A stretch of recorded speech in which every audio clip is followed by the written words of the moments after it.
What's up, everybody? This is Chris Sarabi with another edition of the Car Concierge Show. The show helps with the buying, selling, maintaining, and repairing of your vehicle.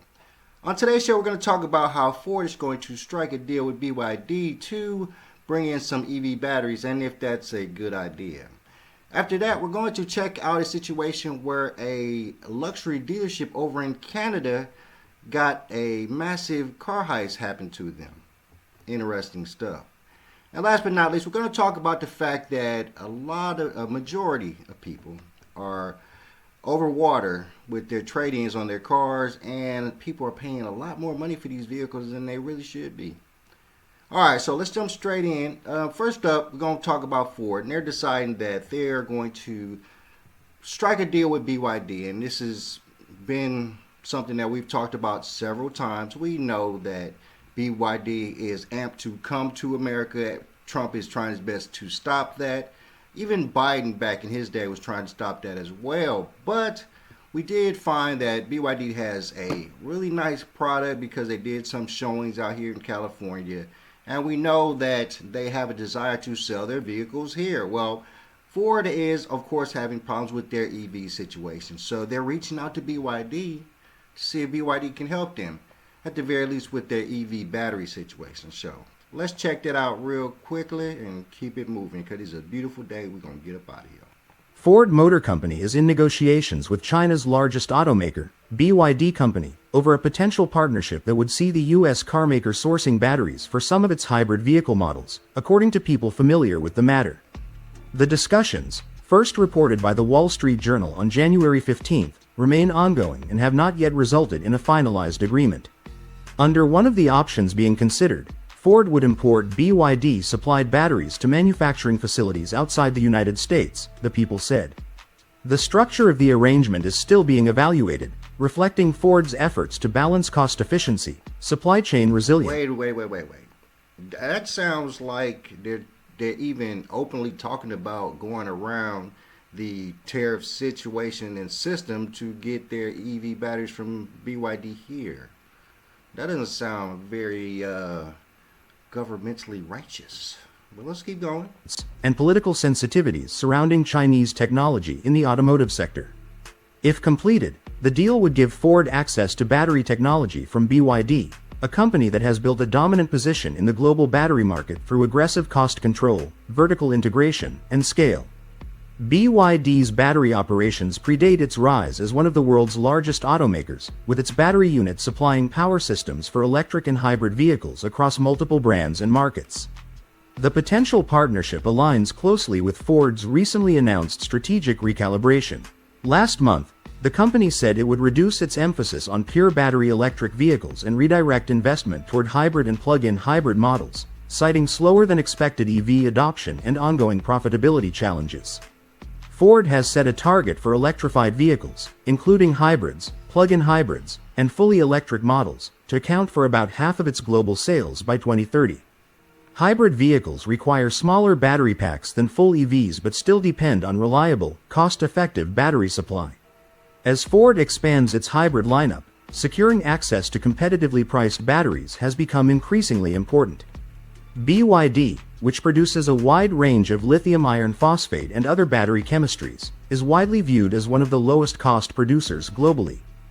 BYD's battery manufacturing footprint remains concentrated in China, though the company has been expanding overseas capacity to support growth in Southeast Asia, Europe, and Brazil. All right, so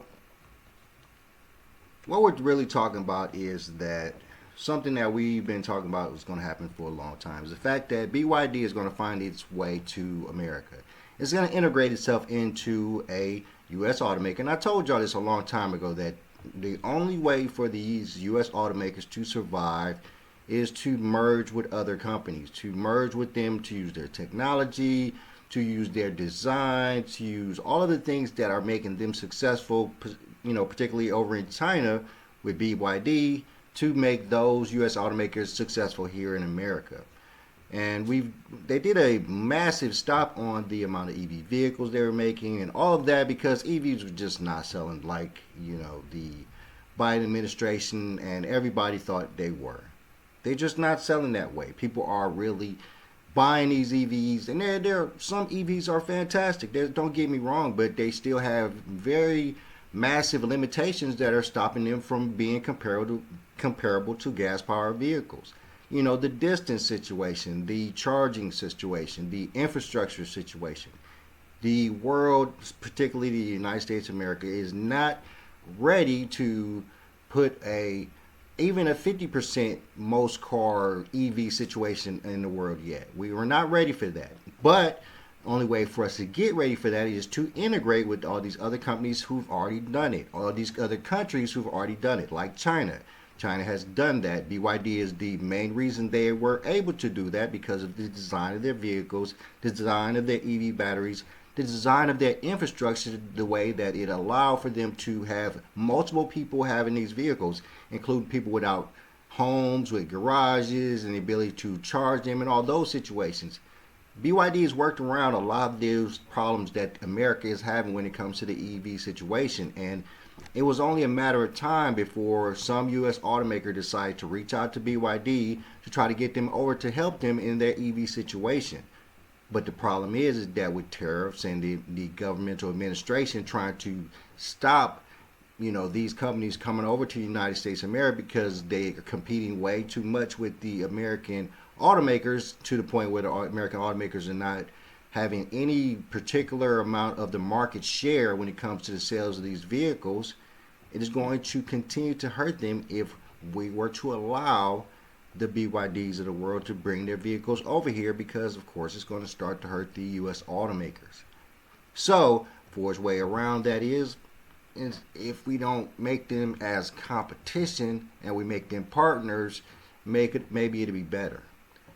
But in the long run, what's pretty much going to happen is that BYD is going to bring its EV batteries over here one way, shape, or form, and then, finagle its way into bringing its vehicles over here so we can buy them, because they're pretty nice. I mean, for an EV and EV categories, BYD's EV vehicles lap most of the American-made EVs. It is what it is.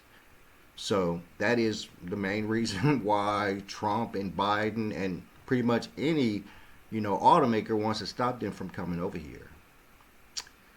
But if Ford's going to sit here and try to cut a deal with them, part of that deal is going to allow for BYD to do things here in America. And that is where the problem is going to really start. So what we're going to do is just going to wait. We're going to see if Ford really goes through with this deal with BYD, really opens up the door for BYD to come to the Americas, and then see if we start seeing BYD vehicles and sharks and everything rolling on in our streets. All right, let's keep it going, mon frères. Let's keep it going. Up next, we're going to talk about a heist.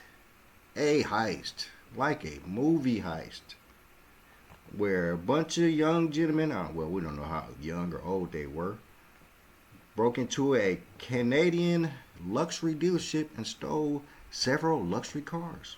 Let's check it out. They took all the best cars. An Oakville auto dealership's showroom is now empty, and for all the wrong reasons. It's highly unusual to see so many high-value vehicles stolen at once. Early Sunday morning, around 10 thieves struck Lockwood Leasing. They were dressed in all black with their faces covered. Their first target, the keys, which were locked in a box and pried open with a crowbar. They then cleared the path. All right, first thing you have to understand that in some way, shape, or form that this is an inside job. Because most dealerships put their key lock boxes in very particular places that are very hard to find. In a lot of new dealerships, they have this fancy machine where you have to put in your code and put in the reason why you want to get the key out of it before it even lets you open up this fancy vending machine thing to get the key. And those things, they work pretty well. They're pretty hard to get into, but your standard, dealership just has a standard key lock box, just a big ass key box with a standard lock on the side of it, that you unlock to get the keys and you lock it back. But those are put in very strategic places so people can't easily find them if they have a desire to steal a car. And obviously these cats went straight to the key box, which tells you that somebody gave them an idea, or maybe at the very least, one of these cats was in the dealership shopping around for a car and then, made his way to find out exactly where the key lock box is. So, first mistake, they didn't put the key lock box in a good place, and they got a traitor in their hands. By moving furniture and pushing over a table, allowing the cars to be driven out one by one. The stolen cars include a Ferrari, a GT3, another 911, two S580 Mercedes, two M4 BMWs. A total of 8 cars worth approximately $2 million were taken. Wow. 4 of the vehicles have since been recovered. The Ferrari, Carrera. Y'all remember that movie Gone in 60 Seconds? That's a really good movie, huh? Big Nicolas Cage fan. And this is the kind of precision that you need when you want to pull something off. But you couldn't get away with something like this in the United States, I don't think. I mean, I think it's particular that they hit a dealership in Canada. And I wouldn't even jump off a cliff and say these people probably not from Canada. It would make sense that they wouldn't be from Canada. Because, with all the technology that the world has these days, it's fairly easy to try to figure out at least one of these cats. But I highly doubt they are from Ontario. Not the GT3, an M4, and one S580. The thief who took the Ferrari was injured, leaving blood at the scene. This theft is particularly unusual because so many high-value vehicles were stolen at once. The incident occurred just after 3:00 a.m. on Sunday, but was not discovered for 4 hours, giving the thieves a significant head start. Subscribe to stay updated with the latest news and real-time updates. I mean, how was he injured? Yeah, we need a little bit more information. How did he get injured? If he leaked blood, they going to jail. They're going to use DNA. They're going to figure out who he is. They're going to figure out who the rest of them cats is. Yeah, I mean, eventually this guy's going to get caught. But the interesting part of it really is that, there's people out there really doing this, super heist type of thing, stealing multiple cars, probably going to send them over to Africa or something like that there and make a quick buck. They, they only worth $2 million. So there was like, what they say, like 8, 9 dudes. That's not good money for a heist, once you split it all the way up with everybody. It's kind of crazy to me that it took that, hey, because if you're a criminal and you ain't making no money, probably a couple of them cats probably got $2,000-$3,000, for doing what they did. They probably could go to jail for 10, 50 years. It's just crazy that they still do heists like that. They still, there's the ability to do it. Dealerships have come to the point where, with the technology, with, like I was saying about the little key machine, at the last dealership I worked at, with the technology, it's very hard for you to gain the keys for these vehicles. And the fact that it's a luxury dealership and it had such an easy key situation that they could break into and steal these keys is just, it shows that, it shows the difference from country to country. It shows that, the technology realm can transfer very slowly from place to place. Like, here in America, and of course it's not going to be a lot because of course those systems are expensive, but here in America, they, particular dealerships still have the basic key lock box situation, whereas if it's a fairly well-to-do dealership, they have more technology to keep these keys safe, and if you're a luxury dealership, if you don't have the latest technology when it comes to keeping your keys safe, you're bound to get this heist thrown on you and get a major problem with losing a major amount of cars. So, all right, guys, let's keep it going. It's going to be a short show. My Bears is playing tonight, and then I want to watch the first game too, just like you. So, last but not least, we're going to talk about a situation that is going on around the world. It's just a situation where, people's desire to have a particular car that's so expensive is starting to really put people in a dire situation when it comes to being underwater with their vehicles, meaning that they just owe too much. So we're going to check out this quick story about the massive amount of people that are underwater with their vehicles due to trade-ins and everything like that. And then I'm going to let you guys get up out of here. All right. And a new study out right now, found a record number of auto loans are actually underwater. Now, the average amount owed on trade-ins reaching an all-time high, meaning their outstanding loan balance is higher than the actual value of the car. For more, let's get behind the wheel in a segment we call In This Economy. All right, joining me now to talk about the stress on car loans is Autos Director at S&P Global Mobility, Thomas Libby. Thomas, thank you for joining me. So how did we get into this mess? You got a delay. Well, thanks. First of all, thanks for having me. What's happened is cars have gotten more and more in the last 10 or 20 years. And so what's happened is customers have been purchasing more and more expensive cars. And what's happened is they've actually been buying cars, and the loans have been going up also. And the cars have been depreciating. And so what's happened is you've got into a situation where actually the loans are more than the actual value of the car. And that's a problem for the consumer. So it's primarily been due to the increased price of cars, which is driven by the increased cost of making new automobiles and new light trucks, which are driven by several things. But that's the primary driver of it. So what's the financial commitment for a car payment for the average American? Well, right now, the average loan actually, the monthly payment on a loan for a new vehicle is somewhere in the vicinity between $775. Obviously, for a lease, it's less, but so that's what it is for the average vehicle. Now, obviously, there's a range that includes your luxury vehicles, your high-priced vehicles, as well as your lower-priced vehicles. Again, about $770, somewhere between $750 and $775 a month. That's the average. So this will make it more difficult for customers to trade in their current car. Why is that? Well, what happens is the customer. First of all, when the customer purchases a new vehicle with a loan, when they drive that new vehicle off the lot, the value of that new vehicle declines dramatically in about 5 minutes, to be candid with you. As soon as they drive it off the lot, it becomes a used vehicle, and so the value is a lot less than what they paid for it.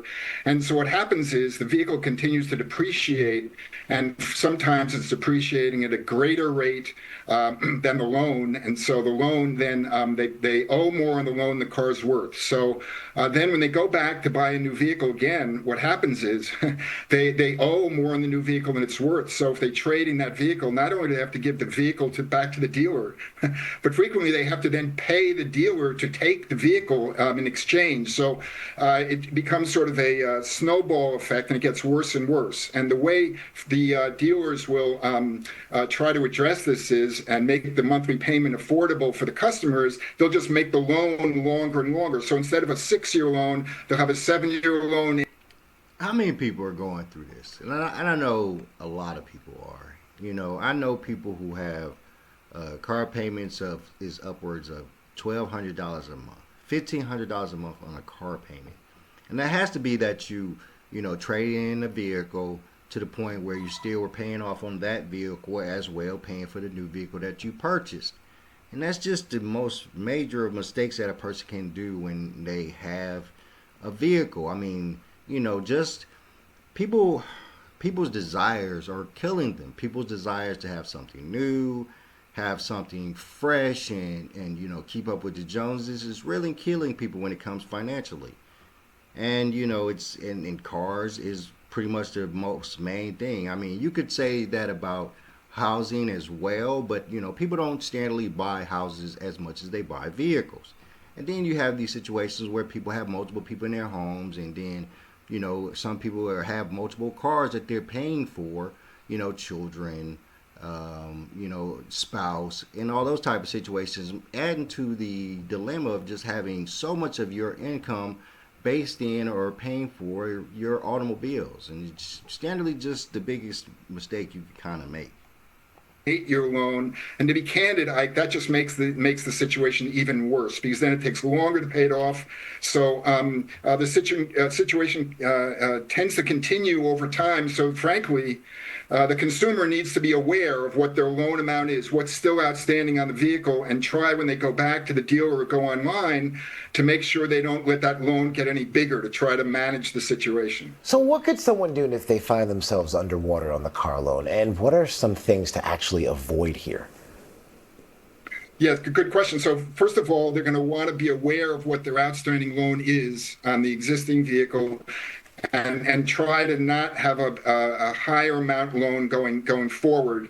The second thing they have to be careful about is, frankly, remember, the dealer wants to sell the vehicle and the manufacturer wants to sell the vehicle, and they will offer a longer loan. So if hypothetically a customer has a loan that's 60 months, they go back in and they find out they get a 60-month loan on the new vehicle, the monthly payment's going to go way up. They're shocked and they go, well, how can I avoid that? The way to avoid that is by just instead of a 60-month loan, have an 84-month loan or a 96-month loan. That keeps the monthly payment the same. But the trade-off is that the loan is then longer and longer, and so then the customer is underwater even more. So, frankly, the customer should try to avoid the longer and longer loan, because that gets them more underwater down the road. So I would suggest, A, be aware of what your loan is and try to avoid getting a loan for a greater amount, and B, try to not let the dealer and the manufacturer persuade you to have a longer loan. Those 84-month and 96-month loans, they're a real problem, to be candid with you. All right, Thomas, Libby, thank you for those pro tips. Yeah, I mean, it's just one of those situations where I just have to say, guys, you have to mind your money and your desire. You have to mind your money and your desire. I mean, if you have to get to a point, specifically if you're financially correct, if your money is there and you don't have any problems with a $1,200 a month auto bill or $1,500 a month, fine. Do what you want to do. Enjoy yourself. But if this is going to cause some financial strap for you, then you should stop and think about purchasing a new car, or what new car you purchase. These luxury vehicles now are costing you an arm and a leg. And even your standard vehicles are very expensive. The major problem is, and hopefully, what's that dude's name? Hopefully when they have those meetings about the price of cars going up and all those things, maybe something might change and the price on vehicles might go down slightly. But right now, cars are so expensive to the point where most people really shouldn't be buying brand new vehicles. I myself am lucky. I've always been in the automotive industry. I have never had a car loan in my life. I've never, the one, and I probably told this story before, but the one time that I purchased a brand new vehicle off the lot was a Chevy Blazer, and I drove it off the lot, signed all these paperwork, paid just, a massive down payment on the vehicle. And, because and my monthly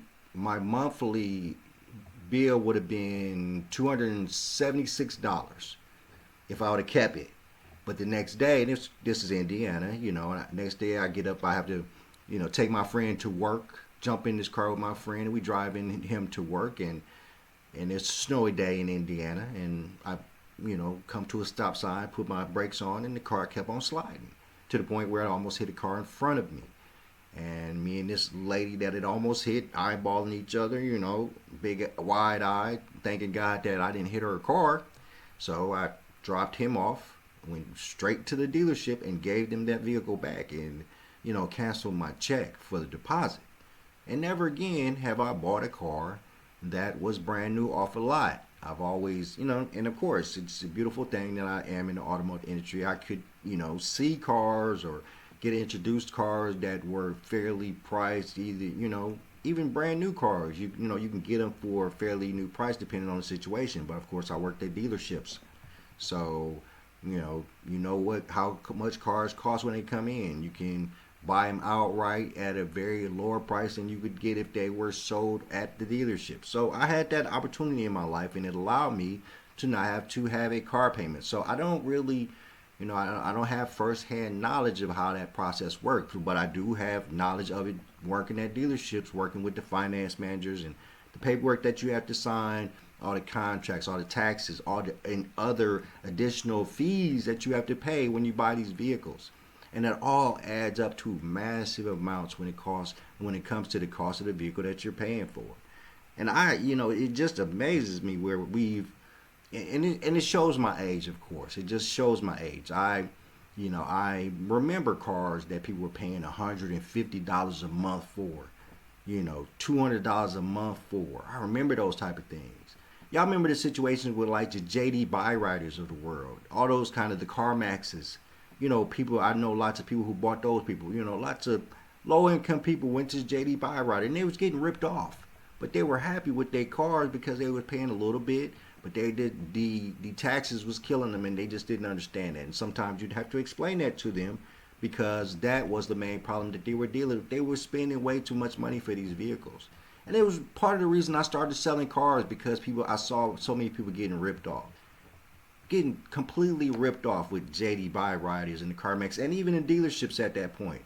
That's why when I was early, I had the little car sales shop and the little, garage to fix cars because I worked at dealerships and I know the ability for dealerships and other these places to rip these people off. So that was my goal. When I started selling cars and fixing cars and everything like that, I wanted to make it easier for these people who were getting ripped off to get cars that were nice, that worked correctly, and they weren't paying an arm and two legs for. And I will continue to do that because it is important to me that people have a good vehicle to drive around to take their kids to school, to get back and forth from work for them. That is very important for me. That is part of the reason I have this show. So, what I'm saying is, guys, is that research is the most important thing. Depending on what kind of car you want, there's always going to be a car available at a very good price. Don't go straight to the dealerships and try to buy a vehicle straight off the lot. It's not what people are doing these days. And I hate to say that because it is going to hurt dealership sales. But dealerships is not the way anymore. There's other ways to buy cars to not get ripped off, and a lot of times these people are still getting ripped off when it comes to buying their cars. So, stop getting underwater. Stop trading in good cars for cars that are looking newer and fancier. Stay with that car that runs until it stops running, and then get you a new car. Alright guys, I'm Chris Surratt. Thank you for tuning in to another episode of the Car Concierge Show. Please hit the like, share, subscribe. Hit me in the DMs if you have any questions, and I'm out. Peace.